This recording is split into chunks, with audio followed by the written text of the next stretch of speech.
You ready for me to start? Yes, sir. Okay. All right. We'll jump right into it. Good morning, everybody. I see a lot of familiar faces. I am, as Peggy said, I'm the person. I work with a lot of you. I think I know many of you already, if not all of you. I wear a lot of hats at C.A.R, but one of the hats that I wear is I help administer the. We don't really have one word for all of it, but I'll just call it collectively the political money system that we have, because we have multiple PACs and spending accounts, which I'm going to go into in a second. So I help administer all of that, and I think that's how I've interacted with a lot of you. I'm going to start out by talking about just what are the three accounts and where does the money come from. I'm not going to spend a lot of time talking about where the money comes from, because I think Julissa is going to talk about that. I don't want to intrude on her talk, but I'm going to share my screen. And I'm going to start with, if I can find it here. Where'd it go? Oh, there it is. Okay, and I'm hoping maybe one person could nod just to acknowledge that they can see this. Okay, I see one nod, so that's good. Okay, so when your members pay their dues, they pay their dues and they also can make voluntary contributions. And that's where the money that I'm going to talk about, that's where it comes from. These flow charts, I'm just going to spend maybe a minute or two on this just as a visual. This is from a larger handbook on fundraising, which is on our website and which I think Julissa may reference in her talk. But you'll see that, now this is RAF, this is the voluntary contribution. So some of the voluntary contribution that members pay, some of that can go to the local spending accounts. And you can see that here. And see, I'll try to see if I can expand this without messing it up. Okay, so you see there the 30% LCRC IMPAC ALF sub-accounts. Some of this money from the voluntary contributions goes into those accounts. And that's what I'm going to talk about in a second. And I'm going to move to another page here and show you another chart, page 24. 24. Supposed to be on this page somewhere. Okay, so now this is this is a similar but different chart.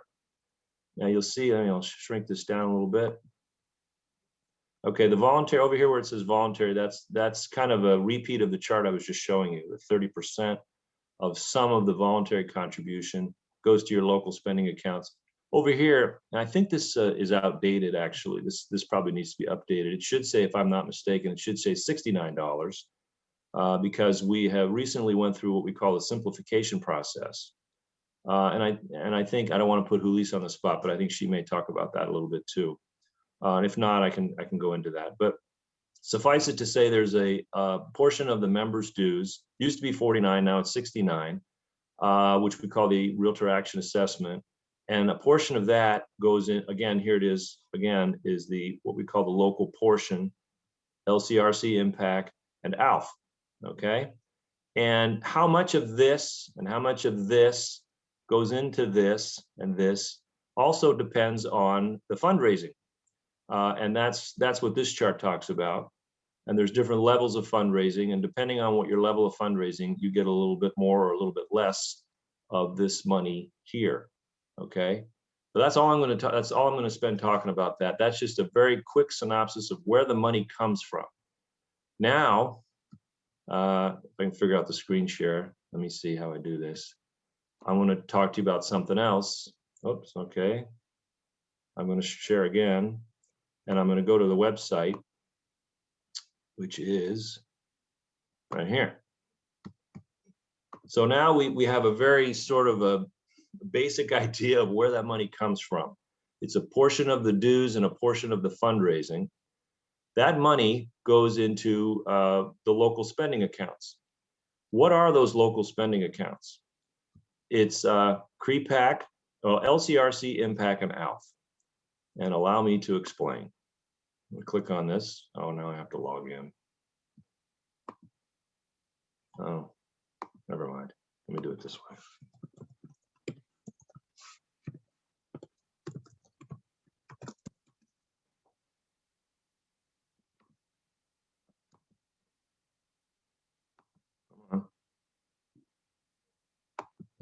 computer's not working. Oh, it's cycling. There we go. Okay. So this is what we call PACs and RAF.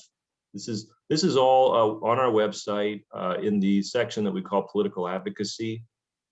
And I can kind of go over the navigation later. I can kind of go over that again. My focus right now is not so much on the website navigation as it is on the content. So I want to do that first. So basically, once that money goes to your local, is sort of allocated to the locals, there are three spending accounts that you have access to. One is what we call LCRC, the other is called local impact, the other is called ALF. Let me talk about LCRC first for a minute or two, and I want to preface it by saying that there are other people at C.A.R. who administer those funds. So I'm not the foremost expert on that, but I do have some oversight, or not oversight, but I do have some insight, I guess I should say, into how that works. LCRC stands for Local Candidate Recommendation Committee. It's basically what I have to be careful with the terms, a subdivision or a subset. I guess a subset is probably the better term. A subset of CREPAC. CREPAC is really where this money is residing. CREPAC stands for the California Real Estate Political Action Committee. That's important terminology there. Political Action Committee is a legal entity, the funds of which are intended to be spent for political purposes. And that's why we're having this conversation. That's why we created these PACs. And I think Brian can go into that in a little more detail, but it's a legal structure. The money has to be spent, has to follow certain guidelines. We have to interface with be mindful of the State Fair Political Practices Commission. They have a lot of rules and regulations, and that's why we do it this way. So LCRC is Local Candidate Recommendation Committee. That's you, the local association. That's your access to some of the CREPAC dollars, according to those charts that I kind of glanced at previously. That's money that you have access to that you're able to spend. How can you spend it? You can spend it on local candidates. If you have somebody running for mayor, city council, county supervisor, school board, or something like that, that's what your LCRC money is for. And this is this is the primary and probably the most fundamental distinction that you need to keep. A lot of this other stuff is really esoteric and arcane, and I wouldn't expect anybody to retain all this. It's really complicated, but these are some of the basic fundamental concepts that I think you should try to retain and understand. So your first option is LCRC. That's, in simple terms, money for candidates. And it says it right there, candidates. You cannot use this money for anything else. That's all you can use it for, okay? Let's move on to the next one. The second option, the second entity is IMPAC, Issues Mobilization PAC. It's a PAC, just like CREPAC, but it's a different kind of PAC. That PAC is not to be spent on candidates. It's spent only on ballot measures, and we typically use the word issues. So, for your purposes, we're talking about local impact, so local issues or local ballot measures. So if you had a Measure C on the ballot or Measure G or whatever it is, that's what IMPAC is for. If you want to either support or oppose a ballot measure, that's what your local impact is for. Now you can also go to, so this is all part of the same PAC, IMPAC, and it's all ultimately managed and controlled and owned by C.A.R. We have trustees that manage this. In addition to your local money that's set aside for you to spend, if you have a super big campaign and your local funds are not going to be sufficient, you can make an appeal to the trustees and you can access what we call state impact. It's all part of the same PAC. It's just kind of, they're sort of set aside in different ways. It's like more money that you can access, but for the same purposes. So again, to reiterate, CREPAC, LCRC is for candidates, IMPAC is for ballot measures. Now, the third option is what we call ALF, and that stands for Advocacy Local Funds. That is money, it's not a PAC, it comes from the same place. It comes from those dollars that I showed you earlier in those visuals. But it doesn't go into a PAC, in the legal sense. It basically goes to C.A.R., goes to C.A.R. Bank account, and it's set aside for political purposes, but not PAC political purposes. So you can use it for things, not for candidates, not for ballot measures, but you can use it for other generally described advocacy types of things. Like you could use it to, if you were lobbying the city council and you wanted to hire a lobbyist, or you wanted to take an ad out in the paper, or you wanted to have an event and you wanted to have your mayors come. Some associations have a mayor's breakfast or something like that. There's a broad range of things you can use it for. It's less restricted. We don't have the same kind of reporting requirements. It's a little more, I'll say, open. I have to be careful about the words that I use. It's not a free-for-all. We still have limits and guidelines, but it's not constrained in the same way that the LCRC and local impact are constrained. So those are the basics of where the money comes from, where does it go, how you can spend it. And then before I move on, I think I'll take that natural pause that Peggy was talking about. Any questions? No? We have no questions yet. All right. Okay. So I'm either doing a really good job, or everybody's asleep, or they already know this. So one of the three. I don't know. So I'm going to keep moving here. So then I think my next point was how do you decide which funds to use? I think I've kind of covered that. So I think I'm just going to go right into, I think, let's see, what else can I talk about here? Well, I should say that there are some limitations and some constraints and some requirements for each of these.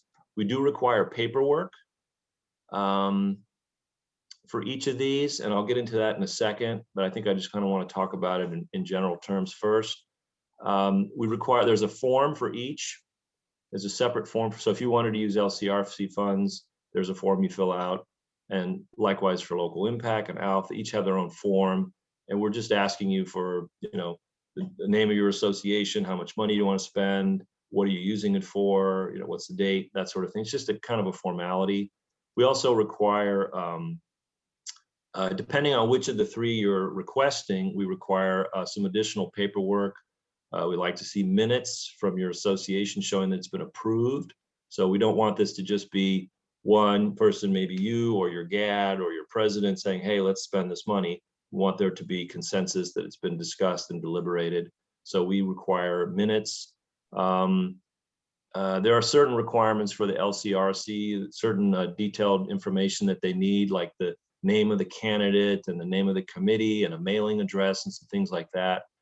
I don't want to get into that too much because I don't really know, because like I said, I don't administer it and I don't want to give you the wrong information, but I know that they do require detailed information about the candidate campaign that you're giving money to. And we can take a look at the form in a second and we might see the checklist there. Local impact's the same. We need to know the name of the ballot measure, the campaign ID number and things like that. There's a place for that on the form. Now, local impact, there's two ways. This is getting a little more technical. There are two ways you can spend your local impact funds. In either case, it has to be for a ballot measure. In one case, you could give money to another committee. So let's say it's Measure G in the city of Covina. There's probably already a campaign committee that's been created to lobby for or against Measure G in the city of Covina. The easiest thing to do is write a check from local impact to that committee. Let's say, Citizens for Better Covina. So you could write a check and just give it to that committee. The other type of expenditure is what we call an independent expenditure, where you're lobbying on behalf of either for or against Measure G, but you're not giving it to someone else. You're doing the work yourself. You are maybe running ads in the paper or other types of things, doing a phone bank, getting into the sort of the weeds. It's much more complicated. It's something you can do, but it's much more complicated, and there are all sorts of requirements, and there's some really challenging timelines and things. We need to have a lot of information up front. We need to know before you do anything what you're going to do, and when you're going to do it, how much it costs, what you're going to say. It gets really complicated, and it's a legitimate way to do it, but it's much more hands-on. Now, when it comes to ALF, like I said, that's a little more general. And we could spend a lot of time talking about all the different scenarios. I know I've been in these talks where people had a lot of questions, what about this, what about that? And we'll take a glance at the form in a second, and I'll show you all the what you can and can't do with it. What we decided to do with ALF a couple of years ago, because it was getting really voluminous, getting a lot of requests with a lot of paperwork, a lot of receipts, is we started what we call a self-certification process. Now, this does not apply. I repeat, this does not apply to LCRC and local impact. This only applies to ALF because it's just a little different. You do not need to give us all the paperwork when you submit an ALF request, because what happened when we first created this is it became so well used that we were getting volumes and volumes of paperwork, and I'm the guy who has to look through it, and I can only go so fast. And it was taking months to turn around reimbursement checks, and so we came up with a system where you can self-certify. You can attest to us that you do have receipts on hand and that it accounts for all your expenditures, that you're staying within the guidelines as defined, that you have discussed it and you voted on it, and you have a copy of your minutes somewhere. You can promise us that you have all that, and you and your president sign off on it. That's okay. We'll accept it. We will still ask you for that stuff once in a while. We're going to do random audits to keep everybody honest, but you don't have to give us all that paperwork because, like I said before, it was just getting to be too much, and it's not absolutely. We don't need it for legal reasons. It's more of an ethical and an accounting process, and so we could be a little more flexible. So I think I've covered the basics of this. I'll pause again, Peggy. Rick, we do have a question actually from Andrew. Yeah. He's wondering if impact funds, can they only be used on ballot measures, or can the fund be used for independent expenditure campaigns for local legislation or rulemaking? Okay, wait a minute. They can be used for independent expenditures, but it has to be for a ballot measure.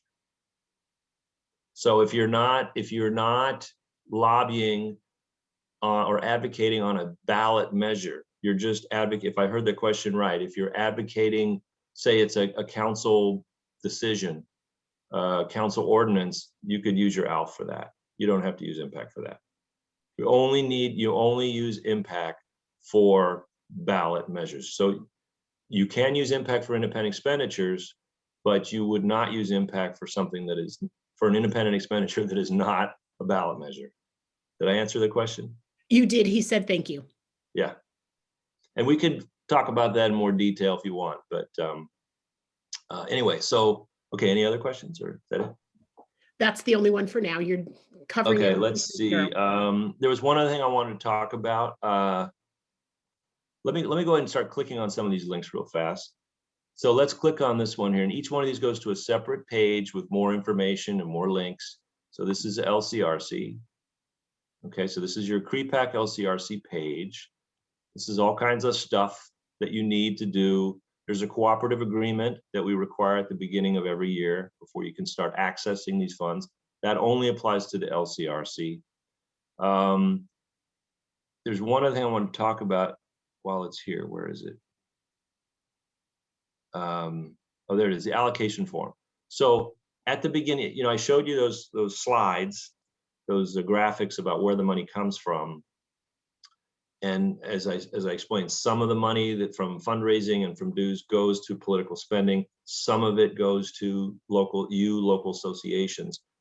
Of that money that goes to you, to your local association, you have the opportunity to allocate it at the beginning of each year or at the end of each year for the following year. So in other words, how much of the money that we're getting do we want to go to LCRC? Do we want to go to impact? Do we want to go to ALF? And that's a budgeting decision. You have to keep in mind that once it goes into one of those three, it has to stay there. You can't take it out unless you're spending it for the stated purpose. So if you put more money in impact than you really needed, too bad. It has to stay there. So you have to decide at the end of each year how much you make an informed estimate.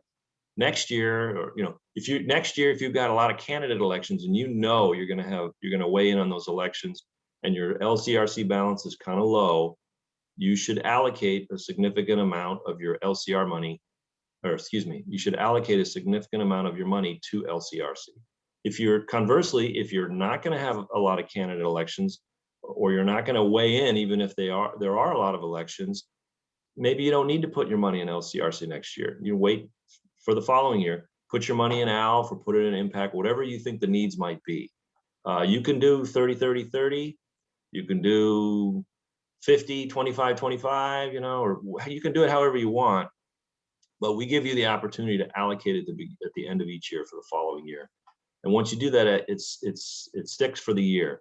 Now, there is a way to do what we call an exchange, and you can see that right here. And I won't get into that too much because that's kind of technical, but that has the effect of moving money around. You're not really moving money around, but if you have too much money in your IMPAC and not enough in your ALF, you can do an exchange with another association that is in the opposite situation. What we do is we'll take that association's ALF money and sort of give it to you or assign it to you, and we'll assign your IMPAC money to theirs. So the money, IMPAC stays in IMPAC, ALF stays in ALF, but it's being adjusted, and you get the result of having sort of moved your money around in a way. So let's just look real quickly at, this is the LCRC funding request form. This is a form you have to fill out. These are your options of how you're spending it. These are all candidate related. And I would encourage you to take a look at this and to look at these other links to get a better idea of what kind of information is required. And let's go back to now we'll look at IMPAC. This is the local IMPAC funding request form, okay? So again, just basic information. There's the dollar amounts. This is the name of the committee. This probably needs to be updated because, I don't know, I may need to update this form. But anyway, this is the IMPAC form that you would fill out. There's some rules and guidelines here. And I would encourage you to take a look at that as well. And then I'll go to, last but not least, I'll go to ALF. And there's some explanation. There's an FAQ on how you can spend the money. Take a quick look at that.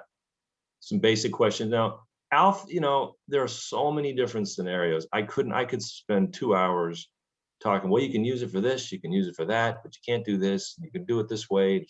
It's so complicated. Not complicated, but just there's so many possibilities. But this is an FAQ that we put together that kind of, some of the basic questions that people have about how they can spend the ALF money. And I would encourage you to look at that, but also to reach out to me if you have more specific questions, because like I said, every situation is different and there's a lot of scenarios and we just can't anticipate them all. But we usually have a pretty good idea on how the rules would apply once we know what the scenario is. Let me go back to something here. There is, where is it? There's a guideline for IMPAC. Sometimes we have questions about how the money can be spent. We do have a handbook here. There's a section in here on local IMPAC. Sometimes, unfortunately, as I mentioned, local IMPAC is managed very strictly. We have a lot of legal requirements that we have to comply with. And we have unfortunately had some scenarios where a local association, we couldn't allow them to be reimbursed with IMPAC because it didn't follow the guidelines. So I would encourage you to be extremely careful, to read through this. Don't hesitate to ask, to reach out to me ahead of time. Don't rush into anything because you're going to get stuck with a bill that you don't want to get stuck with. I've gone over this pretty quickly. There was one last thing I was going to do, if I have another minute or two. Rick, before you move on, Yeah. Robin Lee had a question. I could answer it, but if she has the question, I think that everybody should hear it because more people might have it as well. Does the exchange of funds have to be moved from like accounts? Can I offer my ALF funds to an association who needs IMPAC funds? I believe you said no, but wanted to clarify. No, you can't do that because, so if, okay, so Robin's association has more IMPAC than they want or need and less ALF than they want or need. So they need ALF, they don't need IMPAC. You need to find another association that needs the opposite, that needs impact and wants to give up ALF, because we're not moving money across, or you think of it like apples and oranges. You've got a lot of apples and I need apples. So I'm going to take some of your apples. You need oranges. I don't. I'm going to give you some of my oranges, but we don't want the apples and the oranges to mix. They can't mix. And you can't take any of the apples out of the apple basket and put them in the orange basket. That's the whole point. We can't do that. The apples have to stay in the apple basket. So if you think of it as like fruit, the PAC, the IMPAC is one big basket of apples, and each of you have a certain amount of apples that you can take. And if you don't need all your apples, then we're not going to take any apples out of the basket. We're just going to kind of relabel them. Instead of Peggy's apples, now they're Robin's apples, but they're still apples. Did that answer the question? It does. Thanks, Rick. Thanks for the clarification. All right, let me do this really fast. Can you see my Basecamp? Yes. People seeing that? Okay. So once you go to the website and you fill out those forms that I showed you, and you, in the case of when you need to supply minutes and other supporting documents, we ask you to come over here, and I'm just going to log in really fast and upload your, I can't talk and type at the same time, so hold on. All right. So we ask you to come over to Basecamp and create a project and upload your paperwork here. Now you won't see this. This is what I see. This is everybody. This is all kinds of stuff.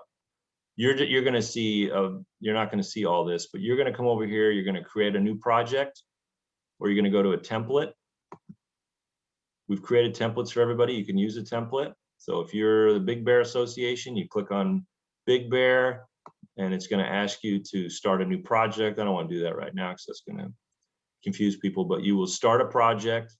Once you get into that project, you will then upload the paperwork that I described earlier, and make sure that at least I'm on it. If you use a template, don't worry about it. It'll automatically send it to me. But if you create a project from scratch, just make sure that Emma Jean or I or Mandy, one of us, is in the list of people who are invited, and we'll take it from there. But this is just a platform that we use to share docs. It's a lot easier. It gets it out of the email and the faxes, and it just kind of standardizes it.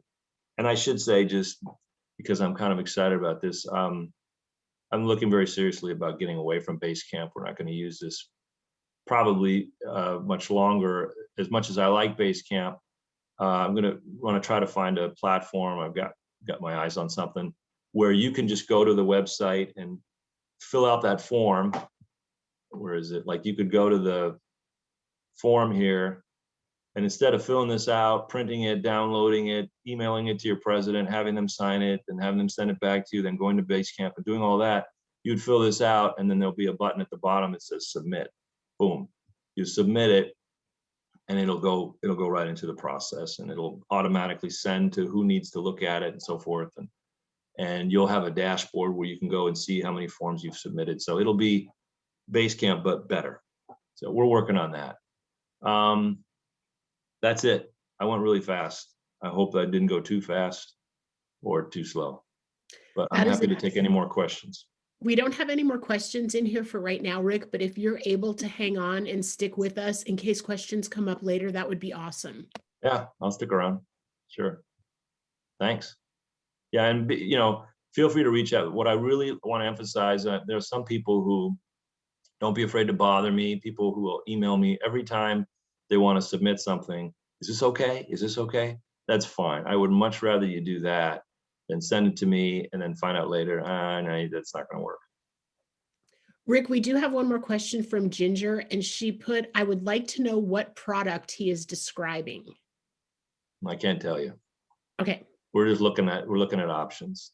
I got my eyes on something. I know that C.A.R. is looking at some other stuff. So one way or the other, I feel pretty confident we're going to do something different.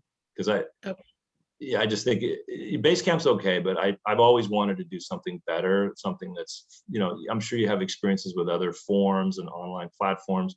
You just go in there, you fill it out, and you click submit, and you're done. And I've always wanted that. Basecamp was like a step in that direction, but it wasn't quite there. So I'm hopeful that we'll be able to do that within probably the next year or less. Great, thanks, Rick. So Ginger, the answer to your question is if he told you, he'd have to kill you. Thanks, Rick. And next, I'd like to introduce Julissa Gomez. She is our member mobilization director, and she's going to talk about RAF. Julissa. Hi, Peggy. Good morning, everyone. So Morning. good to be here. So I'm going to share my PowerPoint and I'll just jump right in. Hopefully all of you can see my PowerPoint and we don't have any issues, but I did have an unstable internet, of course, right? When you're about to present, that always happens. But I'll have my backup, Adina, can go ahead and share it. And I see her nodding. I think all of you can see my screen. Is that correct? Yes, we can. Okay, perfect. Thank you, Peggy. And I will, okay. Okay, cool. I'm going to see if I can play oh, you know what? Let me, I'm gonna have to do this again. Sorry. Thanks for bearing with me, everybody. Okay. Can you still see my screen, Peggy? Yes. Okay, cool. And I'm gonna play a video real quick and hopefully all of you can hear it.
Great. So if you would all indulge me, most of you know who I am. I'm Julissa Gomez. Fortunately, I can't feel I can see you, but if you would all just put in the chat, what did you all think of the video? In person, I would popcorn it around and ask you, but if you could put it in the chat. What I thought of the video was, obviously it's information overload, right? We're all bombarded. I think I lost half of the audience already, right? You're on your emails. We're getting so much information at a fast rate. It's so fast, right? The things that we do right now will be outdated by the end of the week, right? Or by the end of the day. So I think for me, it's like we're fighting for our members' attention. And I know in the fundraising world, this can be very daunting.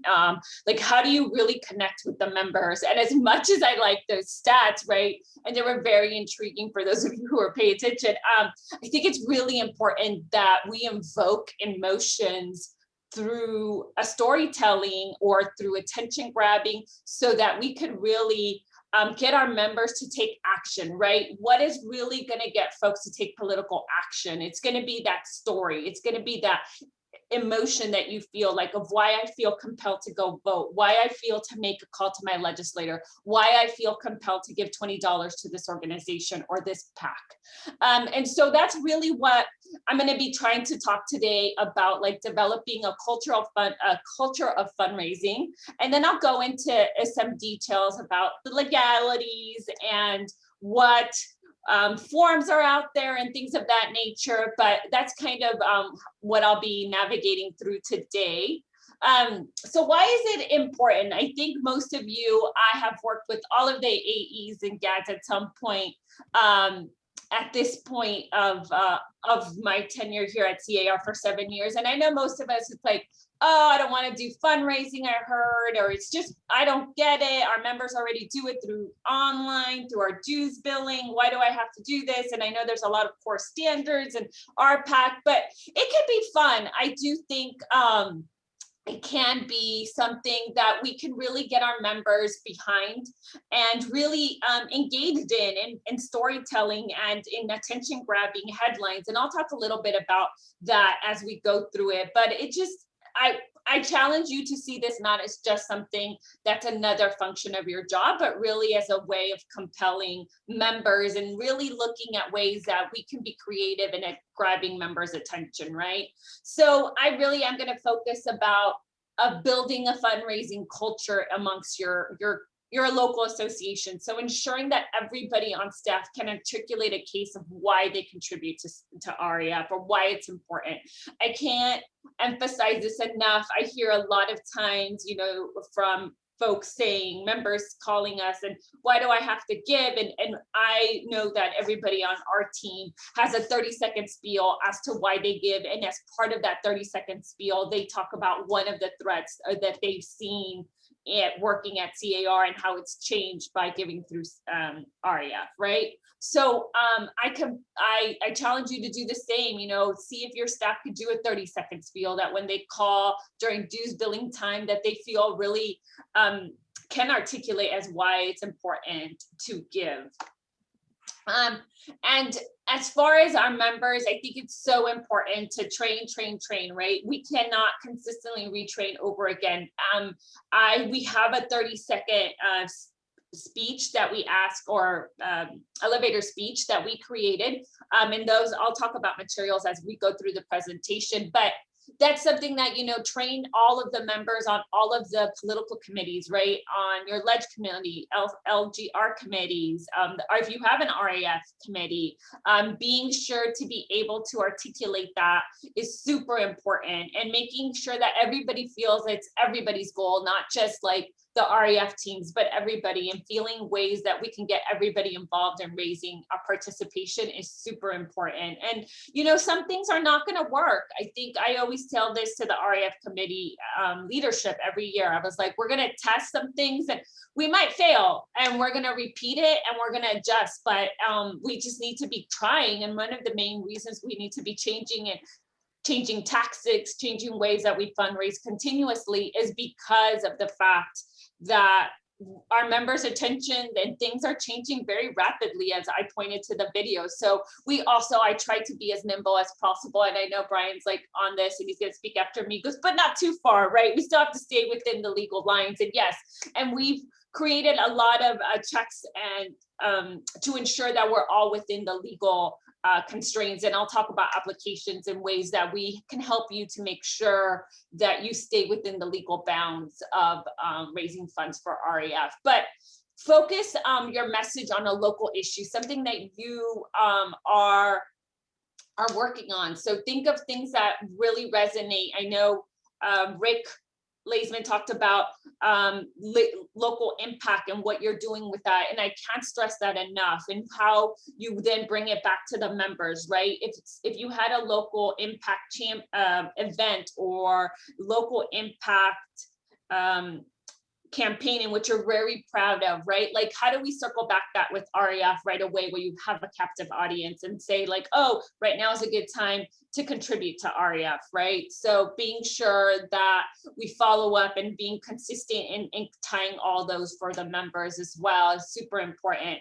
And change messengers. I know a lot of times, you know, the RAF chair wants to be the person to send out the emails or be the spokesperson, but change messengers is really critical. Members relate to different people and resonate different ways. I know when Lisa captivates an audience more than in a different way than I do. And so we're constantly trying to change messengers and change people who deliver that message for us in different ways. So I encourage you to do the same and use data that's current. Again, like, it's an attention grabber, right? So what can we do that is attention grabbing to our members that's really going to get that email or that event to stick out? I know Rick went through this a little bit, but this is the new PAC allocation fundraising flow chart. And you'll see some changes. The RAA side this year was the first year through the PAC simplification process. Our RAA or assessment went from 49 to 69, and then it still gets funded in the traditional matters, but 22 of the 69 are now used for program costs, and then the remainders get split. So just make a note that now it's 22. That number was different before, so those are the two changes there. On the RAF side, which I think it should be on your right-hand side, nothing really has changed on that, and you still get 30% put in LCRC, ALF, and IMPAC, which are the sub accounts. So just things there, nothing has really changed. And I could go this in detail if people have questions. Peggy, I'm having a hard time seeing the chat, but I think I'll keep going through. There aren't any questions on it so far, but Brian has another meeting at 11. So I'm gonna need you to kind of get close to wrapping it up. Okay, sounds great. So I will mention two things. One is the dues billing that most of you are familiar with our dues billing process, in which we audit all of the dues billing statements. I didn't put up the link, but you should all know we send out communications via local association services, membership services. We do as well, to ensure all of you have that. You submit your dues billing statement, we review it and ensure that you have all the legal disclosures is above the line properly. And we usually have a submission window, which happens right shortly after our business meetings in the fall, and then goes through the end of November. And then hopefully, if you just give us ample time to review that, that would be great. And then the other thing I wanted to mention was that we do have dues billing inserts for all of you to use. And then I will jump through this. I did want to mention this piece is for all of the fundraisers, we do have applications that must be submitted. All RAF fundraisers have to be approved by C.A.R. And one of the reasons, and I know Brian's going to speak about, is legal compliance, but we also have to if whatever you decide to spend has to, let's say you decide to do a prize of $100, then you need to fundraise 3 times of that, so that you have to fundraise or bring in at least $300. I hope that makes sense to everybody. So whatever you spend, and so we look at budget, how much you plan on spending for your sweepstakes, for your events, for everything of that nature. It's super critical that you submit these, and then we work with our legal department to ensure that you have all the right legal disclosures, that the event or fundraising sweepstakes that you plan on doing is within legal compliance. So just making sure that you all know where this is, and that's raf.car.org. And I just wanna, and I'm sorry, if you're me, you get nauseous through sweeping through this. The other thing I just wanted to focus on, and I am gonna wrap it up, Peggy, was fundraising strategies. One of the things that I really encourage all of you to be part of the conversation, right? What can be an attention grabber? And these are just things that I got from the news, and seeing how we can then tie it back. And when you do a fundraising email, like, is there an attention grabber or something happening in your local community that really is going to grab folks' attention? And then we can ensure to then get them hooked in, and maybe they're more likely to get, give that $20 contribution. And we work with all of you to ensure on the back end that you use all the correct web forms and ensure that it's within legal compliance, that you're using contribute and not give and not investment, but you're using the correct terminology. So we're here to support you, and making sure that you're successful in your own fundraising components that you do at the local level. And we have tons of resources. A lot of the templates are already made. We also have, I know some folks have said, like, I want to do recognition. We have tons of information on recognition. I can't stress how important it is to recognize our members, whether it be sending out a thank you email at the end of the year, figuring out a way to do that online, things of that nature. I am going to go ahead and then turn it over then to Brian at this point. Actually, Julissa, we do have one quick question. Oh, sure. What is the penalty to the local association if they do not raise 3 times what they spend? That's a really good question. I'm going to put Brian on the spot to answer that, because I like to put legal on blast. I like to let legal play the bad guy. I know sometimes, and I'll let him answer, but we really try, just so all of you know, we don't want this to be a deterrent from you to trying things. So we really work to ensure that the way you set up your fundraising contest, that you set up to succeed. So a lot of times we there's like, oh, we want to do this big fundraiser, and this is like the huge amount of money we want to spend.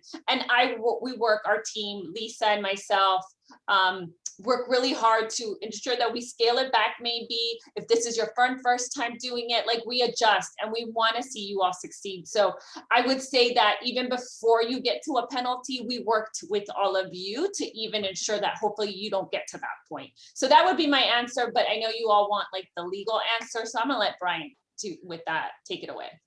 Julissa, thank you. I'd like to introduce Brian Manson. He's the Vice President and Assistant General Counsel, and he's going to talk about the legal issues regarding PAC monies. Thanks, Great. So, thank you very much, Peggy. I appreciate that. So I'll save the answer to that one later. That way I'll keep you all tuned in a little bit. I don't have any great slide presentation or video, so thank you both. What I want to talk to you about today is, now that you know kind of what you need to do for fundraising, what you need to do for requesting funds, you might be wondering why you've got to go jump through all these hoops. And that's where we come in the legal department, in the corporate legal department. C.A.R. is your compliance arm on these points. California political campaigns for both candidates and for ballot measures are under the authority of the Fair Political Practices Commission. That's the state agency. Federal campaigns, though, are under the Federal Election Commission.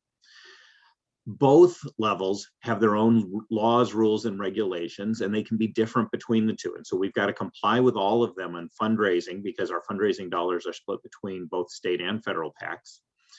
And we have to comply with the appropriate types of controls for state and federal campaigns for expenditures.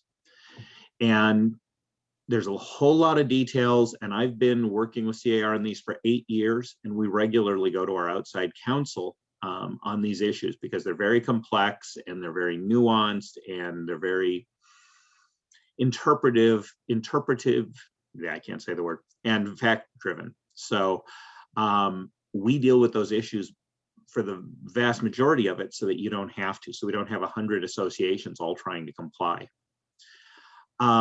And of course, as you probably know, or at least suspect, political campaigns and political fundraising both get put under a microscope here in California, usually by the other side in campaigns.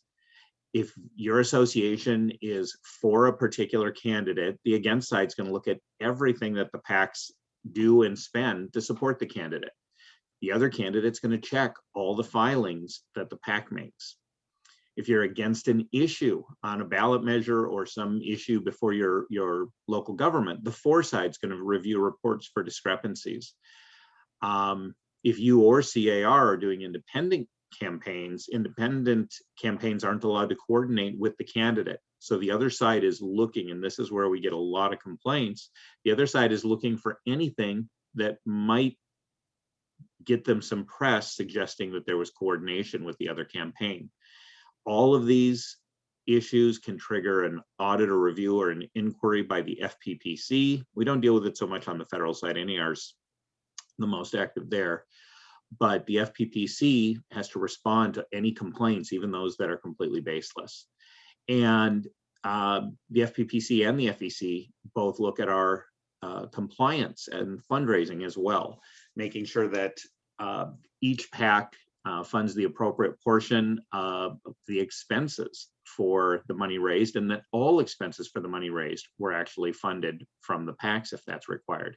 That's a really common issue that comes up in our compliance, that for all expenses related to PAC fundraising, the PACs themselves have to put in funds. The rules are a little different at the federal level. I'm not going to go into that here because I just kind of want to give the big picture. And then I work with Julissa and Rick when particular issues come up. And of course, they do a fantastic job of making sure that those issues don't come up.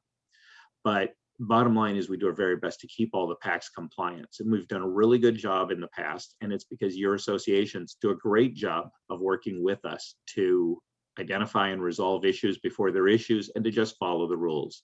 The policies Julissa mentioned are part of it. The documentation that Rick talked about is part of it. All of it works together to make sure that we keep our campaigns clean and that organized real estate is a really good source of support for both candidates and issues. So that's the goal, compliance. What kinds of issues do we normally see? Well, we commonly deal with, the most common is probably fundraising issues and questions. You all are fantastic and creative and innovative at coming up with ways to fundraise. Many of those ways can raise new and novel questions. Many of those involve issues where we need to actually go to outside counsel, and there are costs associated with that, both staff time, attorney time, and sometimes outside counsel fees. So we have a few templates out there, and we ask that for the majority you stick to the templates. Great new ideas we can work with, and some of those ideas don't work. So maybe you expect a particular matter to raise 3 times the budget, but in the end it doesn't. As long as there's a reasonable likelihood that it will get there, and I'm a very reasonable likelihood that we'll get there, that can be adequate to meet our compliance obligations on that 3x rule, or 3 times the cost rule. So if it, in fact, you spend $1,000 and it only raises $1,200, as long as it could have reasonably been expected to raise $3,000 at the planning stage, we're going to be okay. It can be an issue. It can raise questions if it's repeated, but on a one-off, that's not a big deal. So hopefully that answers that question. Some other issues that we see, well, obviously dues billing state compliance, that's part of it. There are disclosures where the language must be very precise. We've gone through every year, we work with outside counsel to review and make sure that our language is still current, to make any changes that we need to make because of things we're doing differently and so on. And so it's very important that you all, since those are political solicitations, that you all include the appropriate language in your dues bill. When you do other fundraising things, all of those disclaimers get reviewed by legal, and it's very important that you use the disclaimer provided in the way provided. Let us know of any changes that might change anything. And again, we are your compliance arm. We work with you to make sure that no one's going to come back to us later and say, well, you can't spend that money, you've got to return it, or that money, you're going to face a fine because it wasn't handled appropriately. Some other issues we sometimes see on the spending, well, I guess more on the fundraising side still, is contributions can come to us late. There are deadlines, $10 for contributions over 50 to a particular PAC, or 30 days for other contributions. And it does take time for us to split those into the PAC. So it's very important that, when you get money in, if it's not through the e-commerce system, that you get it in within the appropriate timelines. And if you ever have any questions, we're happy to answer those and get you details about your particular situations, anything dealing with installment payments on your dues, different fundraising type things that may have funds come in at different times. I can't think of any exact examples there, but again, you're all very creative in your fundraising, and we look forward to working with you on any questions. We ask that as you learn the rules, that maybe your creativity molded the rules in advance. On the spending side, there are issues. There are contribution limits that are different in every city, every county. Well, not every city and county, but some cities and counties have different contribution limits. The state candidates have different contribution limits. And we work with outside counsel to comply with those. They review every request for local candidate funding to make sure that it complies with the local rules. And that's why it's important to get the right information in to them. And then there can be also late reporting on expenditures, especially as you get closer to an election. Those deadlines get very, very tight. There are 24-hour deadlines for some campaigns, and once you get very close to the election. And so it's really important that all expenditures, all contributions and so on be reported immediately. And it's also important to realize that the governing bodies, the FPPC and the FEC, see all organized real estate as one big PAC or one big organization. We know we're not. You're very independent. You run your own associations. We coordinate with NAR on some things, but we're independent on most things, even in the political arena. However, the FPPC and the FEC treat us as one organization. So if there's a fundraising issue at the local level, it affects NAR and C.A.R. If there's an issue with reporting at C.A.R., it affects NAR and the local associations. And so it's very important that we keep all the PACs as clean and compliant as possible. And that's why it's so important that we work with you and that you work with us on these issues. If there are issues and if there are fines, the state level will bear fines for the things we do wrong, but if we end up with a fine that is based on something the local association didn't do, a fundraising issue or a contribution issue, we're likely to pass that that fine onto the local association. So again, it's important to be proactive, work with us up front in order to minimize those issues. Let's see if I've got anything else in my bullets I wanted to touch on. Are there any questions yet, Peggy? Brian, actually, there is one. Marla wanted to know if you could restate the time frame of when the funds need to be received by C.A.R. Sure. So for contributions that are over $50 for a single PAC, and you're not getting a contribution for a single PAC. With RAF, you're getting a contribution that covers all 4 of our PACs.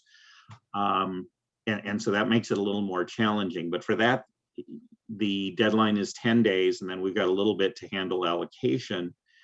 But for most contributions, your $99 contributions, your $49 contributions, the time limit is 30 days. And that should be your main kind of watchword, if you will, or your timeline, is to have it to us within 30 days after you get the funds from the member.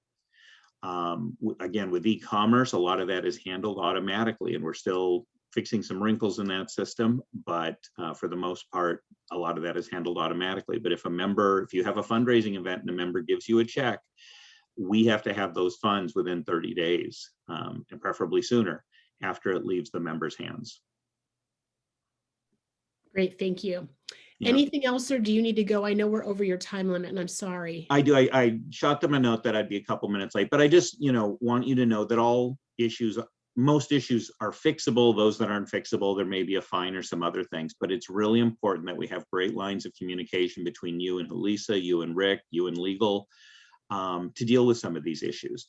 And a lot of the ways that opponents of organized real estate are going to make hay is they're going to go to the press, and it's going to be there. And all of these things, when one local association has an issue that ends up in the press, it affects not just the local association or their candidate or their issue, but it can also affect the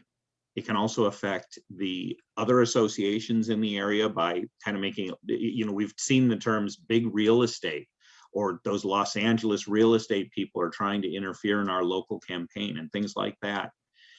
To the extent that you're all working with us and we're handling the compliance matters, we can try to keep real estate from being seen as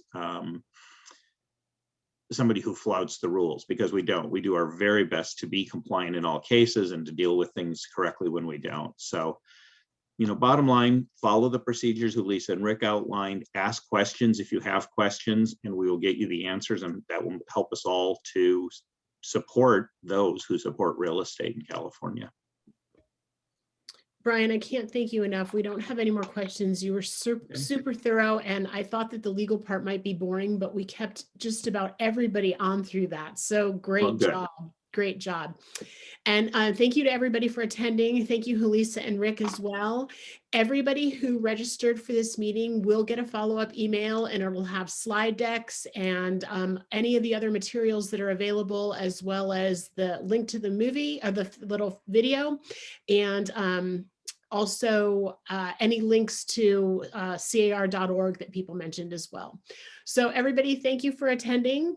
That was a lot of information, and thanks for hanging on with us.